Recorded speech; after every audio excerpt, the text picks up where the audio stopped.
들려주실 하나님 말씀은 요한복음 18장 33절에서 37절까지의 말씀입니다. 신약성경 179면에 있습니다.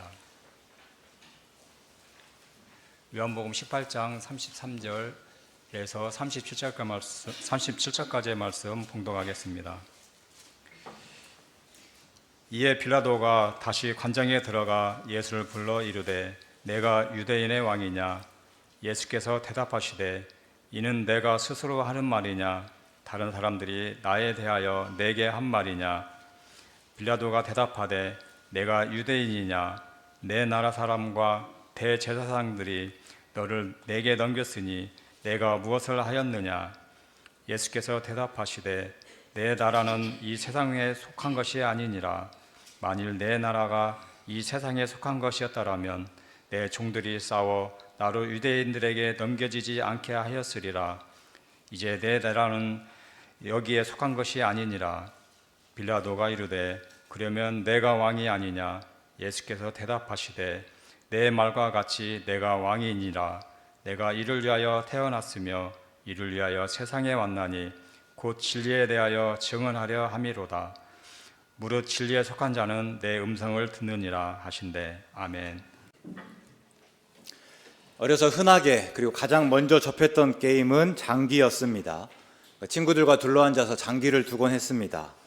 지금 생각해 보면 수는 굉장히 얕고 뻔하였습니다. 근데 그때는 그렇게 진지할 수가 없었습니다. 이 장기판을 보고 있자면 한 가지 재미있는 게 있습니다.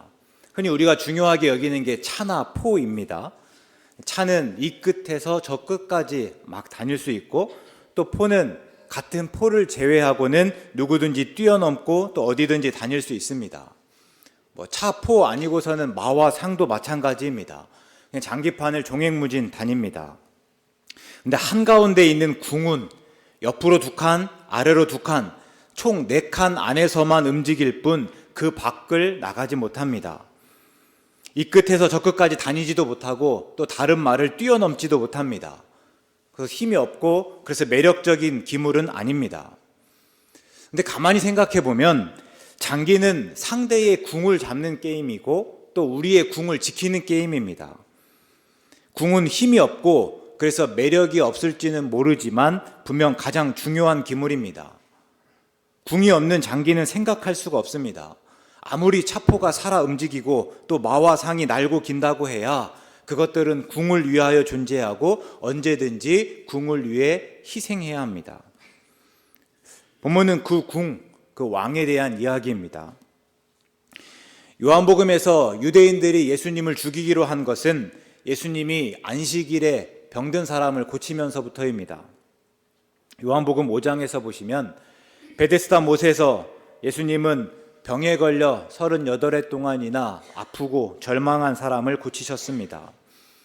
예수님은 그 사람에게 내 자리를 들고 걸어가라 말씀하셨고, 이에 그 사람은 곧 나아서 자리를 들고 걸어갔습니다. 근데 문제는 그날이 안식일이었습니다. 사람들은 그 사람에게 안식일에 내가 내 자리를 들고 가는 것이 옳지 않다 말하였습니다. 그것이 안식일에서는 안 되는 일이기 때문입니다. 우리가 십계명을 잘 알고 있는데요, 안식일을 거룩하게 지키라 말씀하셨습니다. 또 그날에는 일을 하지 말라 이렇게 말하였다면 당연히 듣는 사람들은요, 그러면 그 계명을 어떻게 지켜야 되는가? 특별히 일하지 말라 했으니 그러면 무엇이 일이고 또 무엇을 하지 말아야 하는지를 물을 수밖에 없었습니다. 유대인들이 그렇게 물었던 거예요. 그래서 안식일에는 하면 안 되는 일 39가지를 정하였는데 그 중 하나가 바로 물건을 옮기는 일이었습니다. 근데 지금 병을 나은 사람이 자기의 자리를 들고 가는 거예요. 자리를 옮기는 거죠. 그래서 그 사람에게 나무라고 그 사람을 이렇게 비판하고 있는 것입니다. 근데 그때 그 사람이 뭐라고 하는가 하면, 나한테 뭐라고 하지 마라. 나를 낫게 한 분이 자리를 들고 걸어가라 했다라고 말합니다. 사람들이 묻죠. 그 사람이 도대체 누구냐? 너 병을 낫고 너에게 그 자리 들고 가라고 한 사람이 누구냐라고 물었을 때 그 사람이 바로 예수다라고 이야기합니다. 그래서 사람들이 그 병든 예수님이 병 고치는 분으로 알고 예수님을 따르게 되었을까? 물론 아닙니다. 그래서 요한복음 5장 16절의 말씀 보면요. 그러므로 안식일에 이러한 일을 행하신다 하여 유대인들이 예수를 박해하게 된지라 말하고 있습니다. 그러니까 이때부터 예수님을 박해하였다 말합니다. 근데 예수님이 그냥 이렇게 넘어가셨으면 됐는데 예수님께서 그 이후에 말씀하시는 거예요. 내 아버지께서 이제까지 일하시니 나도 일한다. 그러니까 내가 지금 안식일에 일하는 까닭이 다름 아니라 아버지께서 일하기 때문이다. 이렇게 말씀하신 거예요. 그러니까 사람들은 이 말씀을 들으면서 신성모독으로 여겼고 이제는 예수님을 죽이기로 작정했습니다. 그 18절의 말씀인데요. 유대인들이 이로 말미암아 더욱 예수를 죽이고자 하나니 이는 안식일을 범할 뿐만 아니라 하나님을 자기의 친아버지라 하여 자기를 하나님과 동등으로 삼으심이로라. 그러니까 안식일법을 어긴 것으로 시작해서 이제는 하나님을 자기의 친아버지라 하여 신성을 모독하였으니 그 예수님을 죽이기로 하였다 하는 이야기입니다. 이게 예수님을 박해하고 죽인 이유입니다. 그래서 19장 7절에서도 분명히 말하고 있습니다. 유대인들이 대답하되 우리에게 법이 있으니 그 법대로 하면 그가 당연히 죽을 것은 그가 자기를 하나님의 아들이라 함이니이다. 이렇게 말하고 있습니다. 그러니까 예수님을 우리의 법대로 하면 당연히 죽여야 돼요. 왜요? 예수님을 우리의 아버지라 하면서 동등하게 여기고 있었기 때문입니다. 그런데 문제는요, 지금은 로마의 지배를 받고 로마법의 통치를 받고 있는 때입니다. 그래서 유대인의 법으로는 예수님을 죽일 수가 없습니다. 그래서 예수님을 로마의 총독인 빌라도에게 가서 예수님을 정치적인 이유로, 그러니까 종교적인 이유로 예수님이 하나님과 동등하다 말했다는 이유가 아니라 이제는 로마가 들을 법한 이야기, 로마의 법에 따라 죽일 법한 이야기로 고소했다 하는 이야기입니다. 그 중에 분명한 거는요, 예수님이 왕을 자처하면서 로마의 반역을 꾀했다 하는 것이죠. 이 분명한 이유가 누가복음 23장 1절과 2절에 잘 나타납니다. 무리가 다 일어나 예수를 빌라도에게 끌고 가서 고발하여 이르되 우리가 이 사람을 보매 우리 백성을 미혹하고 가이사에게 세금 바치는 것을 금하며 자칭 왕 그리스도라 하더이다. 이렇게 고발합니다. 그러니까 예수님에 대해서 세 가지로 고소하는데요. 먼저는 백성을 미혹하고 사회적인 혼란을 일으켰다라고 이야기합니다. 둘째는요, 가이사 곧 로마 정부에 세금 바치는 것을 금하였다. 그리고 세 번째는 자칭 왕 그리스도라 주장했다. 이렇게 말하고 있습니다. 그러니까 이렇게 고소를 듣고 이제 빌라도가 예수님에게 물은 겁니다. 내가 유대인의 왕이냐? 예수님께서 대답하셨습니다. 내가 스스로 하는 말이냐? 다른 사람들이 나에 대해서 내게 한 말이냐? 그러니까 요한복음이 조금 어렵다면 이런 부분이에요. 공관복음에서는 이 부분을 굉장히 짧게 끝냈습니다. 그러니까 빌라도가 묻습니다. 내가 유대인의 왕이냐? 그러니까 예수님께서 대답하시기를요. 맞다. 내가 말한 대로 내가 왕이다. 이렇게 끝납니다. 근데 본문에서는요, 이 빌라도의 물음에 예수님께서 바로 직설적으로 대답하신 것이 아니라 다시 반문하십니다. 내가 그렇게 말하는 게 스스로 알아서냐 아니면 다른 사람들이 그렇다고 해서냐, 오히려 이렇게 물으시는 거죠.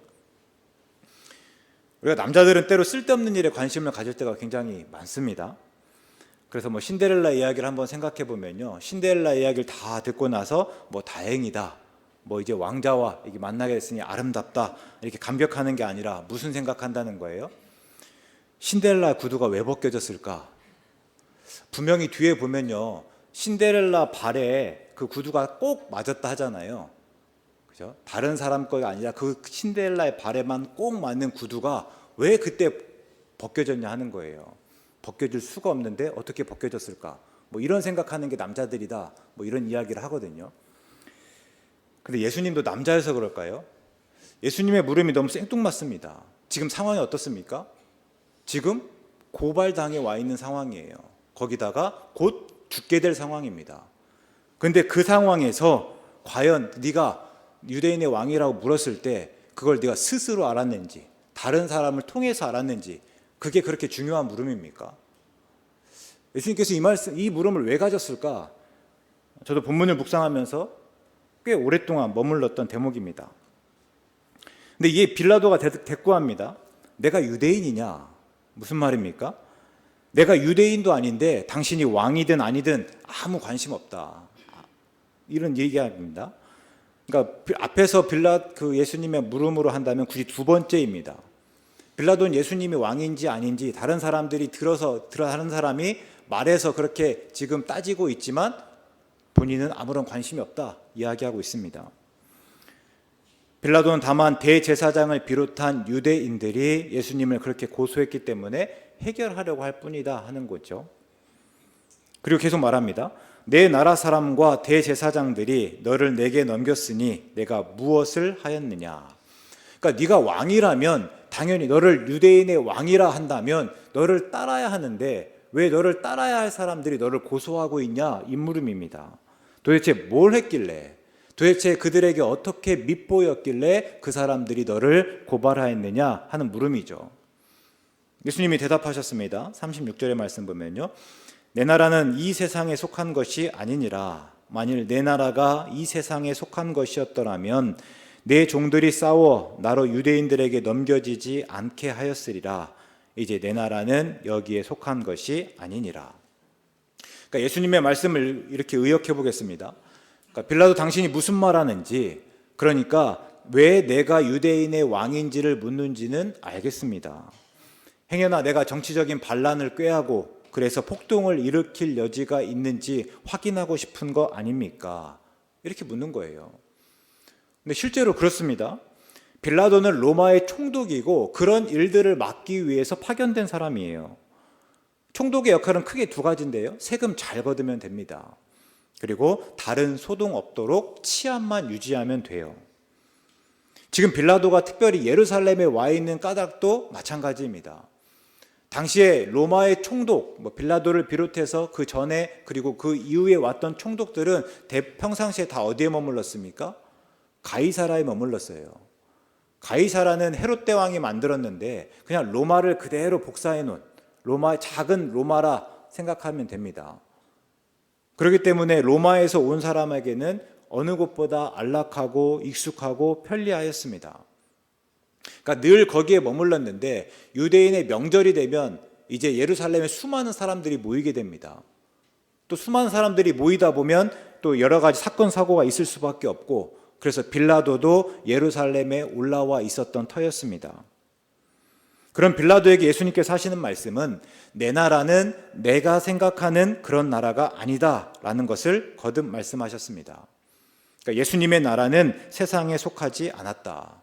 만일 세상에 속하였더라면요, 로마처럼 힘과 권력에 의해서 세워지고 또 그렇게 유지되는 나라라면 분명히 예수님의 종들 그리고 예수님의 제자들이 싸워서 어떻게든지 간에 예수님을 지키려고 했을 것입니다.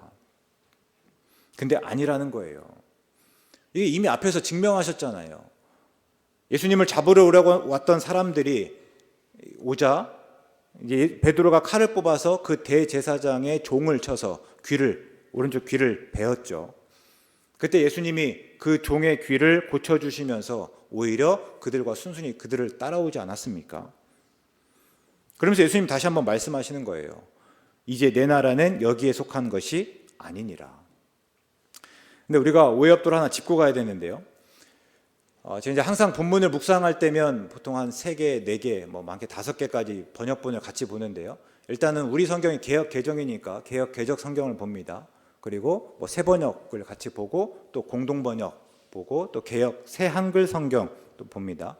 그리고 때로는 영어 성경을 보는데요. 이 36절은 특별히 영어 성경을 보는 게 가장 정확하게 볼 수 있습니다. 우리가 영어가 항상 제 발목만 잡는 줄 알았더니 또 이런 때는 또 쓸모가 있습니다. 한번 보면요, 우리가 아까 앞에서 말했던 개역 개정이든 새 번역이든 공동 번역이든 또 새 한글 성경이든 다 36절을 어떻게 이야기하고 있냐면 내 나라는 이 세상에 속한 것이 아니다는 것을 반복하고 있습니다. 그러니까 무슨 말인가 보면요, 36절 한번 보시면 예수께서 대답하시되 내 나라는 이 세상에 속한 것이 아닙니다 말하고, 만일 내 나라가 이 세상에 속한 것이었더라면 내 종들이 싸워 나로 유대인들에게 넘겨지지 않게 하였으리라 하고, 다시요, 이제 내 나라는 여기에 속한 것이 아니니라. 그러니까 내 나라가 여기에 속하지 않았다는 것을 앞에서 뒤에서 2번 반복하고 있습니다. 근데 영어 성경에서는요, 이 앞의 말과 뒤의 말이 분명히 다르게 번역되었어요. 그래서 앞의 말은요, My kingdom is not of this world입니다. 그러니까 of를 쓰고 있죠. 이 세상에 속하지 않았다 하는 것을 분명히 말하는데, 근데 뒤의 말이요, My kingdom is from another place입니다. 그러니까 내 나라는 다른 곳으로부터 왔다라고 말하고 있습니다. 그러니까 우리 성경에서는 똑같이 말하고 있지만 영어 성경에서 보면 처음과 뒤의 말이 다르다 하는 거예요. 내 나라는 다른 곳으로부터 온다. 그래서 우리가 오해하면 안 되는 거예요. 예수님의 나라는 이 세상에 속한 것이 아니고 그래서 내세적이고 오늘 우리의 세상과는 아무런 관련 없다 이렇게 생각하면 안 됩니다. 예수님은 그런 영적인 나라가 아니에요. 오히려 예수님이 제자들에게 가르쳤던 것 무엇입니까? 하나님의 나라가 하늘에서와 같이 땅에서도 이루어져라 이렇게 기도하라고 말씀하시지 않았습니까? 그래서 이 36절에서 말하고 있는 요지는요, 예수님의 나라는 이 세상으로부터 오지 않았다, 이 세상과는 다르다 하는 거예요. 물론 당연하죠. 예수님의 나라는 이 세상과 다릅니다. 그래서 우리가 요한복음을 읽고 있으니까 요한복음의 서두를 보면요, 이 세상이 악이고 또 이 세상이 어둠이라면 예수님의 나라는요, 선이고 빛입니다. 그래서 예수님의 나라는 세상과 완전히 다르고 세상에 속할 수가 없습니다. 그러나 예수님의 나라는 세상과 아무런 관련 없는 것은 아니에요. 세상에 속하지 않았지만 세상에서 이루어져야 합니다. 그게 예수님께서 세상에 오신 까닭이에요. 또 제자들을 세상으로 보내시는 이유이고요. 그리고 오늘 예수님의 제자인 우리가 세상 속에서 존재해야 할 모습입니다. 예수님께서 나중에 요한복음 17장에서 분명히 말씀하시잖아요. 우리가 세상에 있지만 세상에 속하지 않아야 된다. 우리가 세상에 속하지 않지만 우리가 그 속에서 빛과 소금의 역할을 감당해야 한다. 이것이 예수님께서 우리에게 하시는 말씀입니다. 예수님이 이 말씀하시면서 내 나라라는 말을 3번이나 반복하셨습니다. 빌라도가 예수님에게 내가 유대인의 왕이냐? 라고 물었을 때 그때 분명히 빌라도는 이 나라를 생각조차 하지 않았을 겁니다. 지금 유대인들은 나라가 없어요. 나라랄 게 없습니다. 그저 로마에 속해 있는 그냥 한 민족일 뿐이죠. 그래서 예수님에게 내가 유대인의 왕이냐? 라고 물었을 때 그냥 예수님께서요, 내가 왕이다 혹은 내가 왕이 아니다 하면 끝날 물음이었습니다.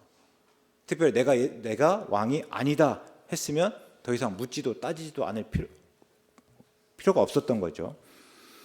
근데 예수님께서 내 나라 자꾸 이렇게 하시니까 빌라도가 다시 물을 수밖에 없었습니다. 그럼 내가 왕이 아니냐? 근데 이게 본문을 읽다 보면 사실 좀 헷갈립니다. 그러니까 이렇게 반응하려면 그 전에 빌라도는 왕이라고 생각했는데 예수님이 왕이 아니다 이렇게 대답해야 되거든요. 그래서 나는 네가 왕인 줄 알았는데 네가 왕이 아니라고? 이렇게 반응하는 식인데 그럼 또 그 다음 말이 또 예수님의 말씀과는 맞지 않아요. 근데 또 영어 성경을 보면 또 분명해지기도 합니다. 영어 성경에서 이 말은요, 우리는 분명 우리 말에는 이 의문문으로 네가 왕이 아니냐? 이렇게 묻는 듯 하는데 이 영어 성경에는요, You are a king then 이렇게 말하고 있습니다. 그러면 네가 왕이네 이런 의미죠. 그리고 이제 37절 다시 읽으면서는요, 이제는 그러면 주의하면서 읽어야 됩니다. 그러면 내가 왕이 아니냐? 이렇게 물으면 틀려요. 이렇게 읽으면 그 말이 연결되지가 않습니다. 그럼 어떻게 읽어야 되냐? 그러면 내가 왕이 아니냐? 이런 식으로 읽어야 돼요. 네 말대로라면 네가 왕이라는 말이네. 이런 식입니다. 그러니까 빌라도는 예수님이 왕일 리 없다고 생각하였습니다. 다만 형식적으로 내가 왕이냐 물었을 뿐이에요. 그런데 예수님께서 계속 내 나라 말씀하시니까 그럼 네가 왕이네. 자꾸만 네가 네 나라를 이야기하는 거 보니까 왕 맞네. 이렇게 반응하는 겁니다. 그래야 이제 다음에 예수님 말씀이 자연스럽죠. 예수님께서 뭐라고 말씀하시는 거예요? 맞아, 내가 왕이다. 이렇게 말씀하시는 거예요. 결국 본문을 통해서 예수님이 말씀하시는 것, 그리고 요한이 강조하는 것은 무엇인가 하면요, 예수님이 왕이라는 것입니다. 같은 내용을 이야기하는 공관복음에서는 이렇게 두드러지지가 않아요. 공관복음에서 예수님은 다만 고난받는 종입니다. 그러나 요한은요, 이 고난 속에서 예수님을 왕이라 고백하고 있습니다. 우리가 조금이라도 복음서에 대해서 아신다면 또 아실 텐데요. 공관복음, 그러니까 마태, 마가, 누가복음과 요한복음은 여러 가지 면에서 다릅니다. 먼저 공관복음에서는요, 예수님이 우리와 같은 사람으로 출발합니다. 예수님은 우리와 같은 사람이에요. 그럼 관건은 무엇입니까? 요셉과 마리아에서 나신 완전한 사람이신 예수님이 어떻게 하나님의 아들 그리스도가 되는가입니다. 그러니까 이것들을 풀어내고 있는 거예요. 근데 요한복음에서 예수님은요, 처음부터 신이고 하나님입니다. 그러니까 공관복음에서 예수님이 처음에 사람이었다가 이 사람이, 그죠? 이 예수님이 어떻게 하나님의 아들 그리스도로 여겨지게 되는가를 쭉 풀고 있다면, 요한복음에서는 그 시작이 예수님은 이미 신이고 예수님의 하나님입니다. 그래서 요한복음 1장 1절에서요, 태초에 말씀이 계셨다 말하고 있고, 14절에서 보니까 말씀이 육신이 되어서 우리 가운데 거하심에 우리가 그의 영광을 보니 아버지의 독생자의 영광이요 은혜와 진리가 충만하다라고 선포합니다. 그러니까 요한복음은요, 완전한 신인 예수님이 어떻게 또 완전한 인간이 되었는가, 여기에 대해서 기록한 책입니다. 또 공관복음에서 예수님의 고난과 십자가의 죽음은요, 그냥 아프고 처절합니다. 그러나 요한복음에서 예수님의 고난과 죽으심은 이 땅에서의 모든 사역을 다 이루신 일이에요. 그리고 다시 영광을 얻는 때입니다. 물론 요한복음에서 예수님의 고난과 죽으심이라고 해서 아프고 처절하지 않은 것은 아닙니다. 그런데 요한복음에서 예수님의 고난과 죽으심의 강조는 그냥 아프고 처절한 데 있지 않다는 거예요. 무엇입니까? 예수님이 그 모든 일을 다 이루었다 하는 겁니다. 처음에 예수님이 누구라고 했죠? 하나님이라고 했잖아요. 하나님이 인간이 되어 오셨습니다. 그러면 다시 예수님의 고난과 죽으심은요, 그 인간이 되셨던 하나님께서 다시 하나님의 자리에 오르는 때, 다시 하나님의 영광을 얻는 때입니다. 그래서 공관복음에 예수님이 가시면류관을 쓰셨다면 요한복음에서 예수님은요, 반짝반짝이고 화려한 왕관을 쓰신 거예요. 예수님이 왕이라면 우리가 다시 장기판을 한번 떠올려 보아야 됩니다. 차, 포, 마, 상, 사, 졸, 병, 이것들이 다 궁을 위해서 있습니다. 차는 차대로 이 끝에서 저 끝으로 갈 수 있고, 포는 또 이곳으로 이곳저곳 넘어다닐 수 있습니다. 다른 기물들도 마찬가지예요. 자기 행마법에 따라 움직입니다. 근데 그 목적이 무엇입니까? 궁이에요. 궁을 위해서입니다. 최우선순위가 무엇입니까? 궁을 지키는 일입니다. 우리가 예수님을 왕이라고 할 때 마찬가지입니다. 우리가 예수님이 왕이라면 우리의 목적이 무엇입니까? 예수님이에요.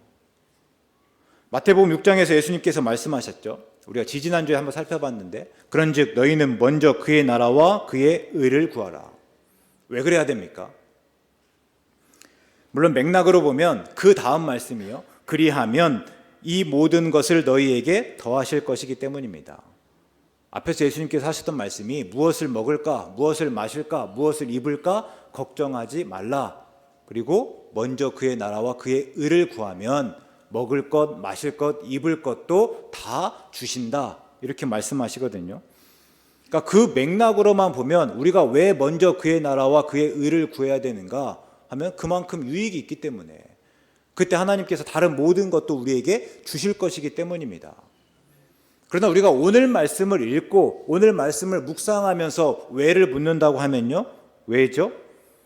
하나님이 왕이시기 때문입니다. 하나님이 왕이시니 그의 나라와 그의 의를 먼저 구해야 하는 거예요. 다른 이유가 없습니다. 하나님이 왕이라서 그렇습니다.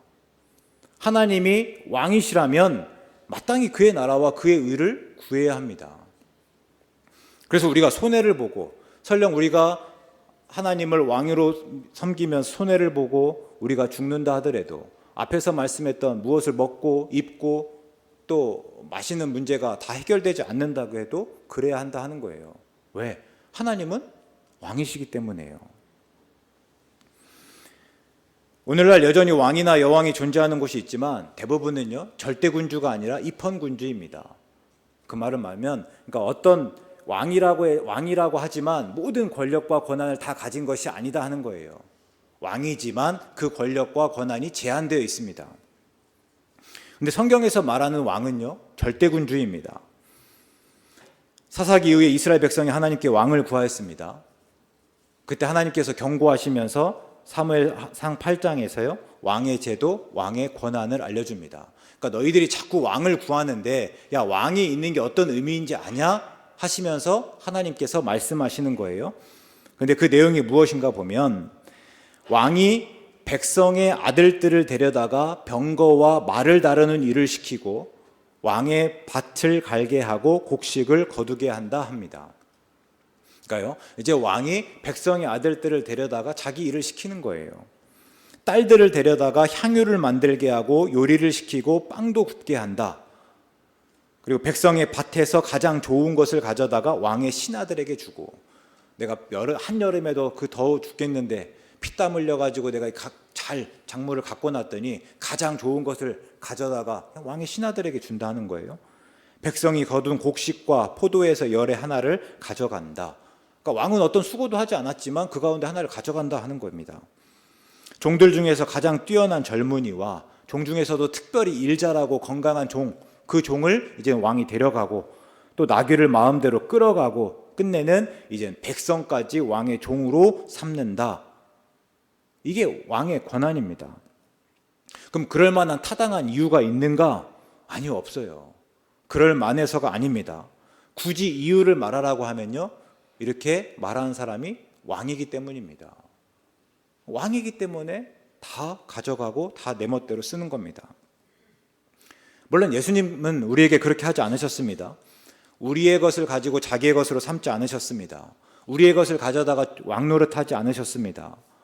오히려 하나님과 본체시지만, 그러니까 하나님과 동등하지만 그 동등함을 취하지 않으시고 자기의 모든 것을 버리고 우리와 같이 되셨다 말하고 있습니다. 우리 죄를 대신해서 십자가에 달려 죽으심으로 우리에게 생명을 주셨습니다. 그러니까 우리의 생명을 요구하신 것이 아니라 우리에게 본인의 생명, 자신의 생명을 주셨다 말하고 있죠. 그런데 본문에서 어쨌든 예수님은 스스로 왕이라고 있습니다. 모든 것을 다 주셨지만 예수님이 왕이라는 사실에는 변함이 없어요. 예수님이 왕이시라면, 그렇죠? 모든 것을 다 주셨지만 결국 그래도 예수님이 왕이시라면 예수님이 목적이고 예수님이 최우선순위여야 한다 하는 말씀입니다. 예수님이 왕이시라면 예수님을 따라야 하고 그 예수님의 말씀에 순종해야 한다 하는 의미죠. 그러면 이제 물을 수밖에 없습니다. 우리에게 예수님은 왕이십니까? 바울은 그렇다고 합니다. 그래서 바울이 어떻게 고백하였습니까? 로마서 14장 8절의 말씀 보면요, 우리가 살아도 주를 위하여 살고 죽어도 주를 위하여 죽나니 그러므로 사나 죽으나 우리가 주의 것이로다. 아멘. 그러니까 바울에게 예수님이 왕이라고 하는 것은요, 장기판의 기물처럼 살아도 주를 위하여 살고 죽어도 주를 위하는 일입니다. 그럴 때 우리는 어떤가? 과연 예수님을 위해 살고 있습니까? 예수님이 우리의 왕이시기 때문에 우리가 그 예수님을 위해 살고 있습니까?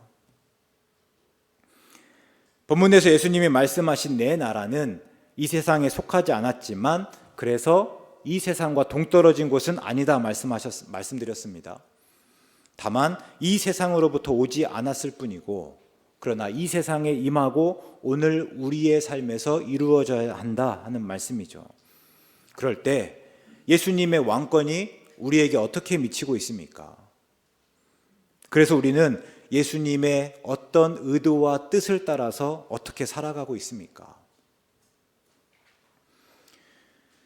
초대교회 성도들의 물음은 누가 왕이고 누구를 왕으로 고백할 것인가 였습니다. 그러니까 로마 황제와 예수님 중에 누가 왕이고 그래서 누구를 따를 것인가 하는 문제였죠. 초대교회 성도들이 누구로 고백했습니까? 예수님입니다. 그리고 그게 그들의 믿음이었습니다. 그러니까 초대교회 성도들의 믿음이 분명한 까닭인 거예요. 누가 왕인지가 분명하기 때문입니다. 예수님이 왕이라면 이제는 예수님의 말씀을 따라서, 예수님의 뜻을 따라서, 예수님의 의도와 목적을 따라서, 예수님의 명령을 따라 살아가는 것입니다. 근데 오늘이라고 다르지 않습니다. 물론 우리에게 왕의 개념은 굉장히 낯섭니다. 그때와는 많이 다르죠. 근데 오늘날도 여전히 스스로 왕이라고 하면서 왕 노릇하는 사람들이 많지 않습니까? 또 내가 내 삶의 왕이 되려고 하지 않습니까? 그럴 때 우리에게 믿음은 무엇입니까? 우리의 믿음은 누구를, 무엇을 왕이라고 가리킵니까? 과연 예수님 맞습니까?